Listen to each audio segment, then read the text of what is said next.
बिस्मिल्लाहिर्रहमानिर्रहीम। अस्सलाम वालेकुम व्यूअर्स, कैसे हैं आप सब लोग। उम्मीद है आप सब ठीक होंगे। आज जो चीज़ मैं आपको बनाना सिखा रही हूँ वो है अनियन फ्राइड राइस। बिल्कुल प्लेन सादा राइस हैं, बहुत ज़्यादा कम स्पाइसेस में ही रेडी होते हैं और इनको हम दाल के साथ खा सकते हैं, चनों के साथ खा सकते हैं, किसी शोरबे के साथ, कबाब के साथ या फिर सिंपल रायते के साथ भी इनको एंजॉय किया जा सकता है।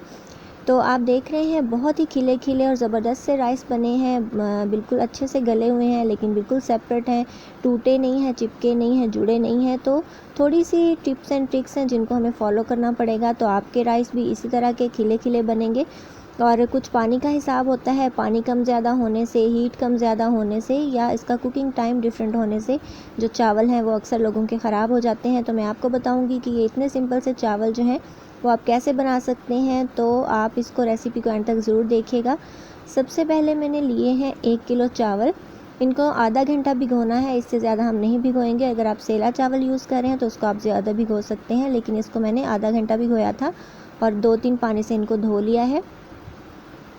उसके बाद हम घी लेंगे, आप ऑयल भी ले सकते हैं। मैंने 1 कप लिया है क्योंकि चावल ज़्यादा है वो फूलेंगे। तो मैंने इसके अंदर डाल दिया है प्याज, 2 छोटे साइज़ के मैंने लिए हैं प्याज, उनको चॉप करके डाल दिया है। और हमने इनको तब तक फ्राई करना है जब तक इनमें अच्छा सा गोल्डन सा कलर नहीं आ जाता, और थोड़ा सा डार्क कलर हम देंगे क्योंकि हमारे जो चावल हैं उनमें अच्छा सा थोड़ा सा बादामी सा कलर आ जाए। तो ये अभी बहुत लाइट है, इसको थोड़ा सा हम डार्क करेंगे। उसकी रीज़न ये है कि जब इसमें पानी ऐड करेंगे, चावल ऐड करेंगे, तो वो हमारे बिल्कुल वाइट बनेंगे। तो हम बॉयल्ड राइस नहीं बना रहे, तो हमें बिल्कुल वाइट चावल नहीं चाहिए, थोड़े से डार्क चाहिए, जैसे बादामी सा कलर होता है, क्रीम सा। तो इसलिए फिर इसको थोड़ा सा डार्क कलर हमें देना पड़ेगा प्याज़ों को। तो यहीं पे हमने अपना कलर मैनेज करना है कि हमारे प्याज कितने डार्क ब्राउन है, उसी हिसाब से हमारे चावलों में भी कलर आएगा।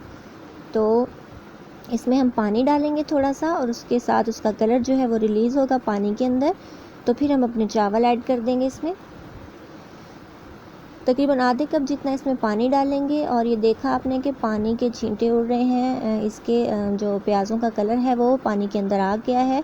तो बहुत अच्छा सा ब्राउन सा कलर आ चुका है पानी के अंदर। तो इसके अंदर हमने अब जितना पानी डालना है वो डाल देंगे। मैंने 1 किलो चावल लिए थे, तो अगर आप 1 गिलास चावल ले रहे हैं तो आपने 1.5 गिलास पानी का लेना है, यानी कि 1.5 गुना जो है वो पानी हमने डालना होता है।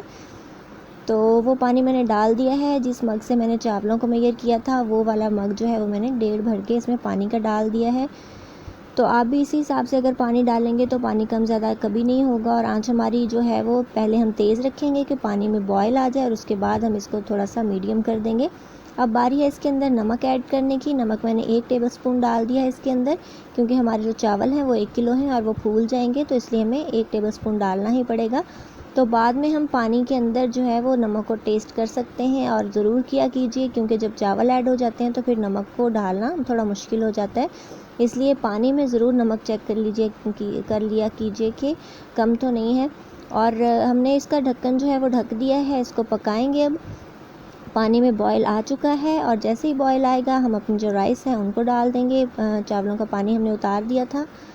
तो अब हमने अपने चावलों को ऐड कर दिया है और उसको हम हल्के हाथ से बिल्कुल मिक्स कर देंगे। बहुत ज़्यादा चम्मच हमने नहीं फेरना क्योंकि ये सॉफ्ट हैं, ये भीगे हुए थे। तो हमने बहुत हल्का से इसको मिक्स करना है, और चावलों को ऐड करने के बाद बहुत ज़्यादा इसको हमने छेड़ना छोड़ना नहीं है, ताकि वो जो है वो टूट नहीं जाए। दोबारा हमने कवर कर देना है इसको और पकने देना है। और थोड़ी देर के बाद ऑलमोस्ट जो है वो आधा पानी इन्होंने एब्जॉर्ब कर लिया है, चावल ऑलमोस्ट थोड़े से फूल चुके हैं। अब हल्का सा इसको दोबारा से हिला देंगे, और आप देख रहे हैं कि मैं बहुत ही आहिस्ता से चम्मच चला रही हूँ। हमने इसको हिलाना है लेकिन तोड़ना बिल्कुल भी नहीं है, हल्के हाथ से हमने इसको हिलाना है। और दम कब लगाएंगे हम, ये देखिए ये वो वाली स्टेज है जब हम इसको दम लगा देंगे। अब ये जो सुराख बनना स्टार्ट हुए हैं, ये इस चीज़ की निशानी है कि ये दम के लिए रेडी हैं। तो ये मैंने इसको कपड़े से कवर कर दिया है लिड को, और 10 मिनट हम इसको बहुत ही धीमी आंच के ऊपर दम लगाएंगे। और 10 मिनट के बाद इंशाल्लाह हमारे चावल जो हैं वो बिल्कुल रेडी हो जाएंगे। तो ये माशाल्लाह से चावल बिल्कुल रेडी हो चुके हैं, हमारे अनियन फ्राइड राइस। तो आप इसको हल्का सा हिला लीजिए, मिक्स कर लीजिए और इसको डिश आउट कीजिए। इसके अलावा मेरे चैनल पे ज़ीरा राइस की भी रेसिपी है और गार्लिक फ्राइड राइस की रेसिपी भी है, तो वो मैं उसका लिंक जो है डिस्क्रिप्शन बॉक्स में दे दूँगी, आप वहाँ से चेक कर सकते हैं। जिनको किसी भी दाल या चनों के सालन के साथ एंजॉय किया जा सकता है। तो बस हल्के हाथ से हमने हिलाना है, बहुत ज़्यादा इसको ज़ोर ज़ोर से चम्मच को नहीं फेरना ताकि ये टूट ना जाए। ये तो चावल देखने में भी अच्छे लगेंगे, खिले खिले लगेंगे, लंबे लंबे होंगे और बिल्कुल भी नहीं टूटेंगे, जुड़ेंगे भी नहीं। तो आप बस इस छोटी छोटी बातों का ध्यान रखिएगा। तो हम अब इसको डिश आउट कर लेते हैं और दिखाते हैं आपको कि हमारे चावल कैसे बने हैं, अनियन फ्राइड राइस। तो ये देखिए जी, मैंने डिश आउट कर लिया है। माशाल्लाह से एक भी दाना इसका आपस में जुड़ा नहीं है, चिपका नहीं है और टूटे भी बिल्कुल भी नहीं है, आप देख सकते हैं। तो आई होप कि आपको आज की मेरी रेसिपी अच्छी लगी होगी। अगर आपको मेरी वीडियोस अच्छी लगती हैं तो चैनल को जल्दी से सब्सक्राइब कीजिए और मुझे दुआ में याद रखिएगा। और मिलेंगे इंशाल्लाह नेक्स्ट वीडियो में किसी और बहुत ही टेस्टी, डिलीशियस और इजी सी रेसिपी के साथ। So till then take care, good bye, Allah हाफिज़।